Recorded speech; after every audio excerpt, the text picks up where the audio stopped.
పోరునే సలుపు పార్థివీపతి అనే అద్భుతమైన అక్షరాలు ప్రతి వ్యక్తితో జెండరా, ఏజా, జనరేషనా సంబంధం లేకుండా ఇష్టపడుతున్న పాట. అంత అద్భుతంగా ఎలా సాధ్యమైంది అసలు? సీతాదేవి స్వయంవరానికి ముందు రోజు ఎటువంటి మదనంలో ఉండుంటారు, ఈ ప్రశ్నతోనే నా దగ్గరికి వచ్చారనమాట. సో అదే మనకి ఫస్ట్ లైన్ కింద రాసింది. పోరునే గెలుచు పార్థివీపతి సాటిలేని ఘనుడైన నీరజాక్షి ఎలిగే వేళ నుడివిల్లు ముడి వంచగలడ.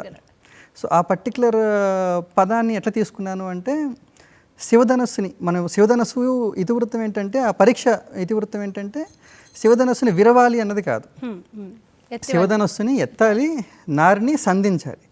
సో నారిని సంధించాలంటే ఈ కొసని ఆ కొసని కలపాలంటే ఒక కొసని వంచి నారిని చుట్టి సంధించాలన్నమాట. సో శివధనస్సుని వంచడం అనేది నిజమైన పరీక్ష.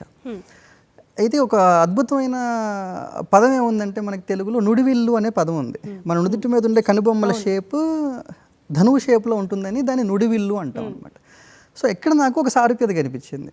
మనం బ్రుకుటి ముడేసినప్పుడు చాలామందికి గ్యాప్ ఉంటుంది ఇక్కడ, కానీ బ్రుకుటి ముడేసినప్పుడు మాత్రం ఆ గ్యాప్ కూడా పూర్తిగా కనిపించకుండా అయిపోయి నుడివిల్లు ఒక ప్రాపర్ ధనువు షేప్ని తీసుకుంటుంది అనమాట. సో ఎత్తేవాడు ఆ ధనువుని వంచగలడేమో, ఈ ధనువుని వంచగలడా? వంచడం అంటే మనకి ఈ రెండు కొసల్ని ఒక కొసని వంచామనుకోండి, ఇది మళ్ళీ సెట్ అయిపోతుంది, అలక తీర్చగలడా అన్నది ఆ సారూప్యత కనిపించిన తర్వాత నేను ఎగ్జైట్ అయ్యాను. నుడివిల్లు ముడి వంచగలడా అనేది బాగుంది. సో ఇక్కడ ఉపమానాలు ఏం పెడదాము, కళ్ళ గురించి మాట్లాడుతున్నాం. ఎంత అందమైన కళ్ళు ఉంటాయి, పైగా సీతమ్మ వారికి ఒక పర్యాయ పదమే నీరజాక్షి, తామర పువ్వు వంటి కన్నులు కలదానా అని చెప్పేసి. సో నీరజాక్షి అన్న పదంతో మొత్తం దీన్ని కన్స్ట్రక్ట్ చేయడం జరిగింది.